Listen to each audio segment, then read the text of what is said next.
கருப்பு கவுனி அரிசி கஞ்சி பவுடர் ரெடி பண்ணியிருந்தாலும் அது மெஷர்மெண்ட் அளவு சொல்லுங்கன்னு சொல்லிட்டு நிறைய பேர் கேட்டுட்டே இருந்தீங்க.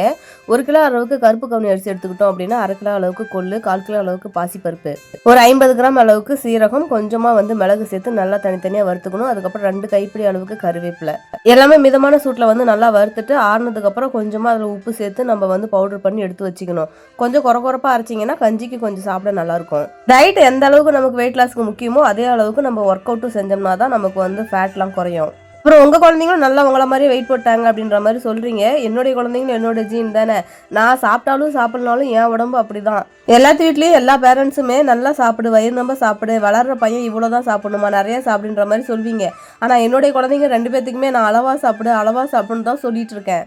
ஏன்னா அவங்களும் என்னுடைய பாடி கண்டிஷன் மாதிரி கொஞ்சமா சாப்பிட்டா கூட உடம்பு வெயிட் போடுறது அவங்க மேல என்ன தப்பு இருக்கு. கைக்குட்டிக்கு ஆல்ரெடி இந்த ஸ்கியூப் செட் பண்றது ரொம்பவே இன்ட்ரெஸ்ட். அதுக்காகவே ஆன்லைன்ல ஒரு 5 மாடல் ஆர்டர் பண்ணி வாங்கியிருந்தான். அடிக்கிற காத்துக்கு வாழை மரம் தொப்பு நல்லா சாஞ்சு போச்சா, வாழைக்காய் திரடவே இல்லை. நல்லா திரண்டு இருந்தா கூட படத்துக்கு வச்சிருக்கலாம். இது வணக்கறதுக்கு மட்டும்தான் ஆகும் போல.